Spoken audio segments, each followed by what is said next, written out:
Deserters trained 1,000 IPOB fighters killed Gulak. This is coming from police. Reps demand justice for lawyers slain by policemen. Car explosion kills 7 Lagos residents heading for revival. Yeah, let's start with the major headline. The G5. Yeah, the G5 meeting Tinubu in the UK. There's freedom of association in Nigeria and across the world, and the G5, they have a right to meet with Tinubu or anybody they wish to meet with in order to further their interest.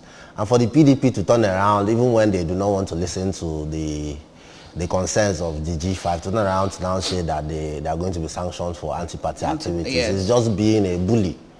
Because times without number, the leader of the G5 has called for a round table for them to resolve what the problem is. And it's very clear what the problem is. Wike has repeatedly said that there was an agreement before they went in for the primaries. Now the primaries have come and gone, and he doesn't bear anybody any grudges, but let the PDP leadership stick to the agreement, and that's where they fell out. So I don't really know why they should be saying that the G5 are engaging in anti-party activities because they decided to meet with Tinubu to see if their interests will be protected by Tinubu. Let's remember that politics is a game of interest, and let's stop being this bossy and bullish in carrying out our activities as political parties or political actors. Then I want to go ahead to also talk about the Cross River PDP lampooning Ayade for going ahead with the carnival despite the deaths that occurred. Well, if you were in Ayade's shoes, you would know that you've actually put in a lot of money in preparing for, that annual event, the carnival that usually draws people from across the world. So there was no need for Ayade to stop that carnival. I can't say just because the death of even one person is what a whole lot, because there were some sad incidences that occurred just at the beginning of the carnival. He was meant to go ahead with that carnival, and I saw on the television how the carnival went on, and I saw that it was a fairly successful one. I think it's still going on. Yeah, so far it's been quite successful, quite colorful. And we can't just, retreat into our shells because we experience some downsides in the course of preparing for certain things. The show must go on. So the PDP should pipe low and keep supporting Ayade. Thank you. All right. Then up there you can still see NLC giving Buhari conditions for new minimum wage. So what's your thought on that? New minimum wage? You know that Ngige also said earlier that they are going to review the salary increment very soon, and they are going to let Nigerians know what their decisions are. And now NLC is giving Buhari conditions for new minimum wage. Well, Buhari is already on his way out. I think the NLC should be looking at how they should strategize on how to negotiate with the incoming government, or rather how they can ensure that their interest is protected in the upcoming presidential elections, because that is one of the areas where they are supposed to also exert their influence, not just in the course of meeting with a sitting government. While there's a transition of government, an interest group like NLC should also exert their influence. It's not just the wait, maybe allow their palms to be oiled and then allow a nepotistic government to take seat and then they want their interests to protect. It doesn't work that way. It is during transition of government that interest groups, pressure groups exert their influences the most, because they will look at the manifesto of the candidates that have presented themselves and see the manifesto that protects their interests the most. Sure. All right, let's desist from being sentimental about presidential elections. It's not something that is influenced by sentiment. It is something that should be influenced by, rational reasoning, rational deductions, rational judgment of the people that are presented, the candidates that are presented, so that we don't make the same mistakes we've been making in the past. Let's make sure that the best man takes up the role of president, so that negotiations and issues that affect the masses would be attended to better. So you're saying that now we should all focus on the elections Exactly, first. And after especially the elections, we can NLC. now talk about other things. Yeah, exactly. Because whatever it is they are trying to get Buhari to do right now might just be, interfering with his wanting to end with a big bang. Because I know that's what Buhari wants to do. And if he takes any decision on the NLC on a new minimum wage, he won't be there to effect it, because Yes. he'll be leaving anytime soon. So it doesn't make sense for the NLC to start giving conditions to somebody that is already on his way out. All right. Let's see what we have in front of this newspaper this morning.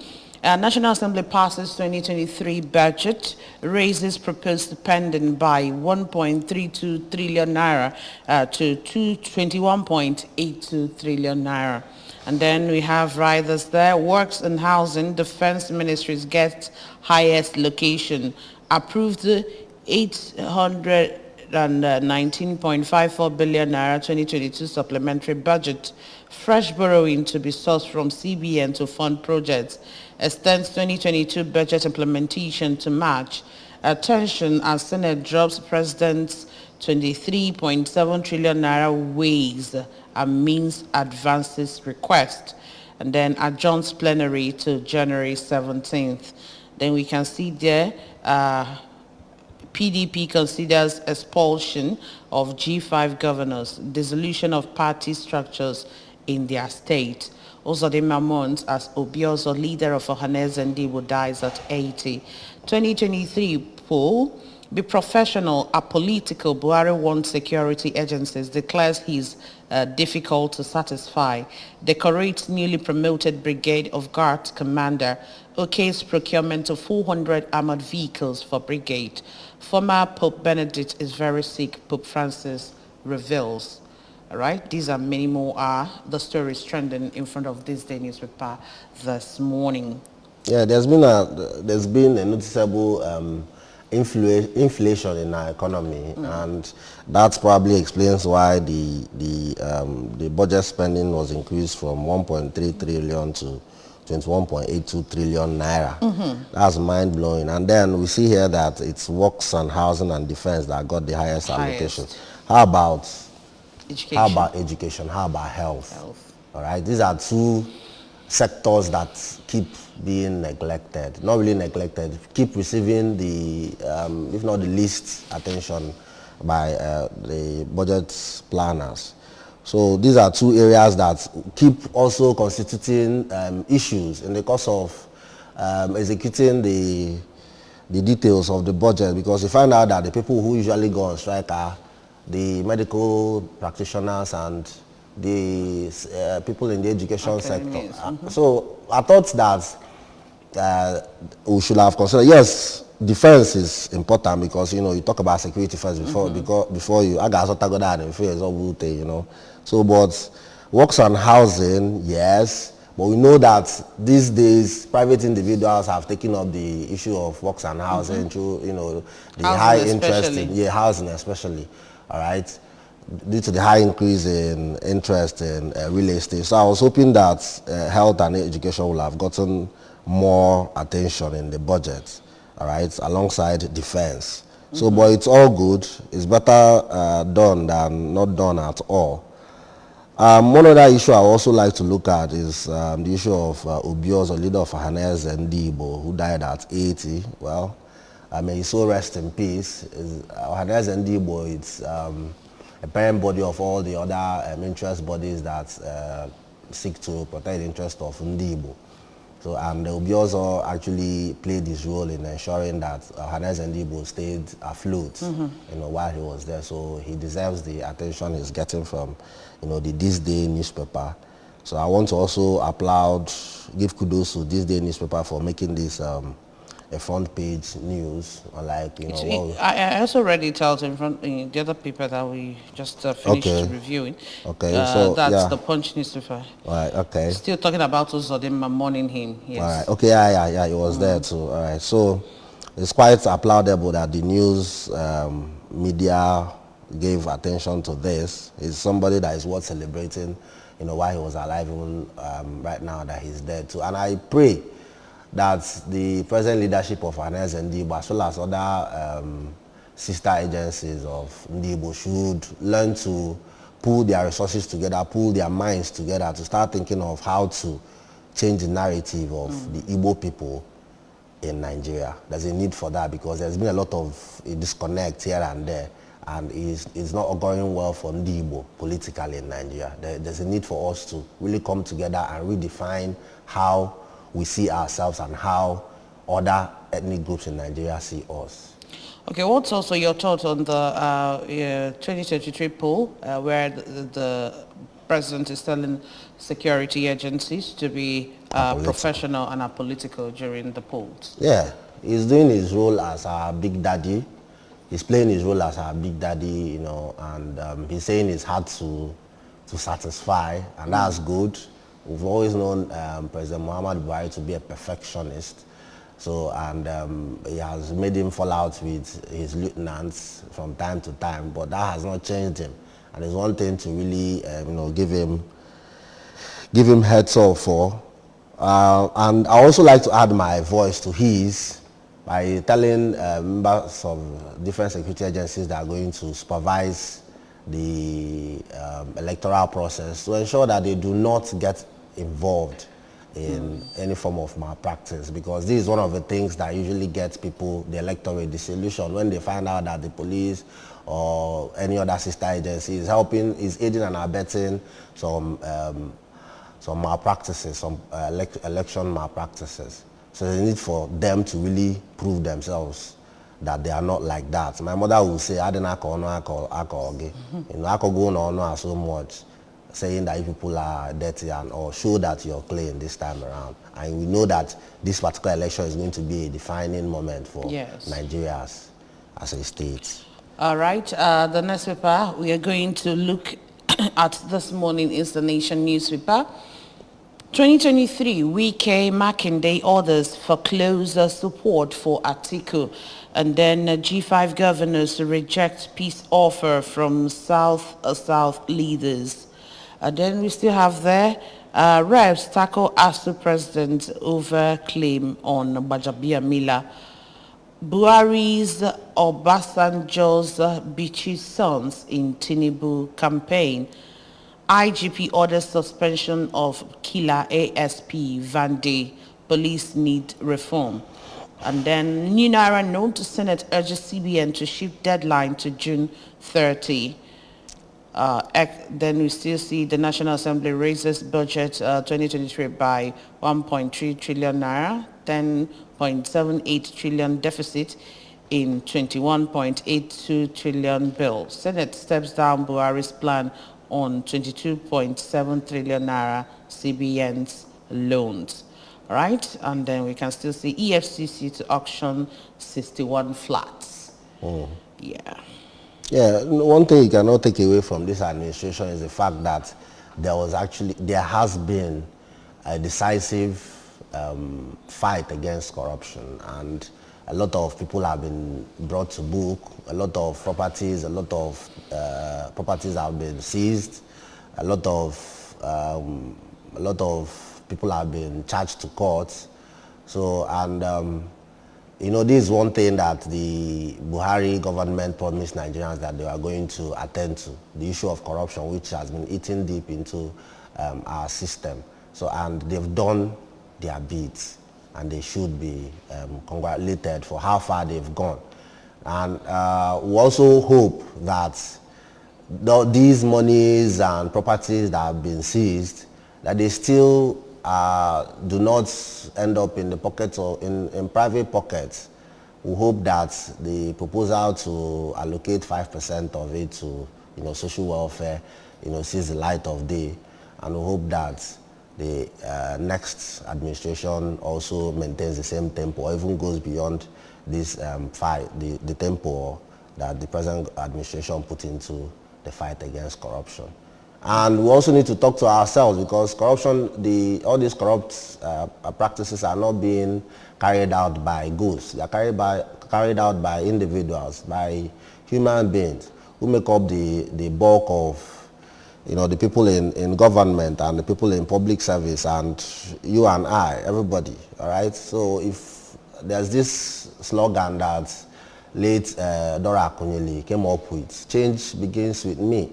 there's a need for us to really, as we are moving into a new year, 2023, there's a need for us to, while we are celebrating, to also do some introspection and ask ourselves the right questions. How have I been contributing towards the improvement of my society?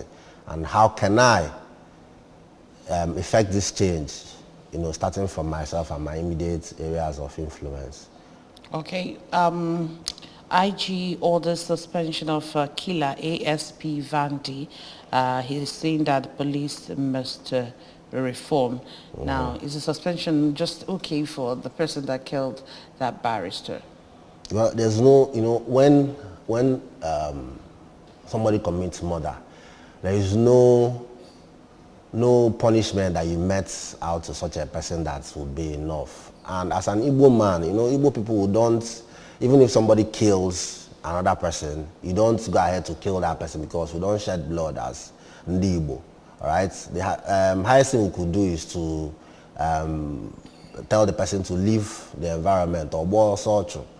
So I believe that's what this suspension is about. It's about getting the ASP removed from the flock.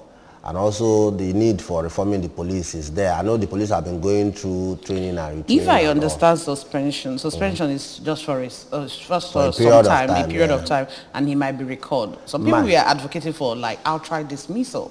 Yeah, outright dismissal, yes. The reason they say suspension right now is because the investigations are still on to understand, what really transpired. All we know about it is what we heard. Nobody was there to really understand what really transpired. So I believe that's why he's been suspended for now, so that investigations can be carried out. Everybody is not guilty until proved otherwise in a court of law. So let's just allow the police to do their bits. All we know is that what happened is very wrong, all right, and there's a need for people to take corrections. The police also need to